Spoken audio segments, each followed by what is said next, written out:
Assalamualaikum warahmatullahi wabarakatuh. Di video kali ini saya akan menjelaskan tentang pembelahan sel. Pembelahan sel di dalam Al-Quran juga dibahas loh dalam surat Al-Mu'minun ayat 12-14. Dan sesungguhnya kami telah menciptakan manusia dari suatu saripati yang berasal dari tanah. Kemudian kami jadikan saripati itu air mani yang disimpan dalam tempat yang kokoh rahim. Kemudian air mani itu kami jadikan segumpal darah.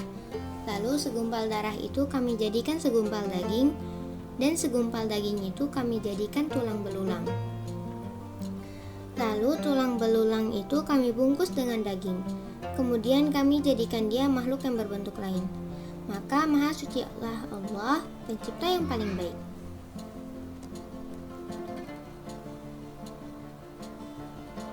Pembelahan sel itu ada dua. Yang pertama, pembelahan mitosis.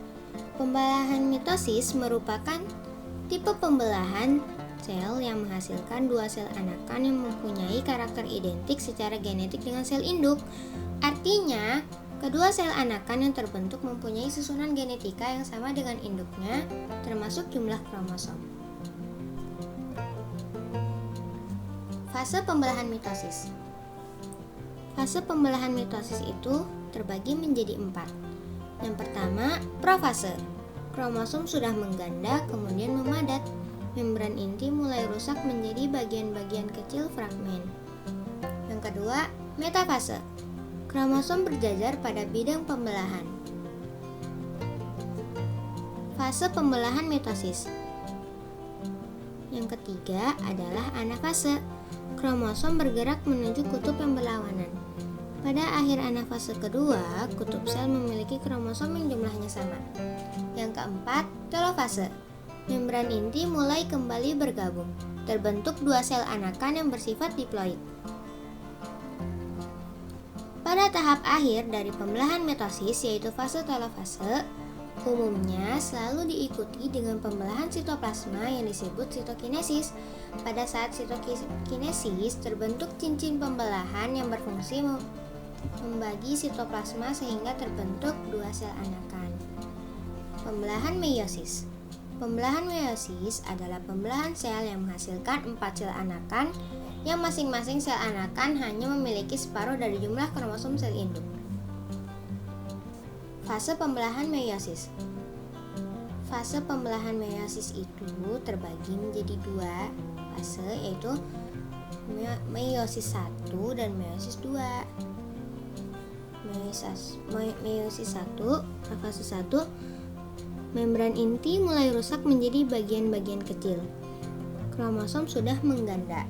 Metafase 1, kromosom berjajar pada bidang pembelahan. Anafase 1, kromosom bergerak menuju kutub-kutub berlawanan. Telofase 1, kromosom homolog memisah dan bergerak ke kutub-kutub yang berlawanan. Membran inti mulai terbentuk kembali. Terbentuknya dua sel anakan yang bersifat haploid. Meiosis 2, profase 2, membran inti mulai rusuk menjadi bagian-bagian kecil. Metafase 2, kromosom berjajar pada bidang pembelahan. Anafase 2, kromosom bergerak menuju ke kutub-kutub yang berlawanan. Telofase 2, membran inti terbentuk kembali. Terbentuk 4 sel anakan yang bersifat haploid.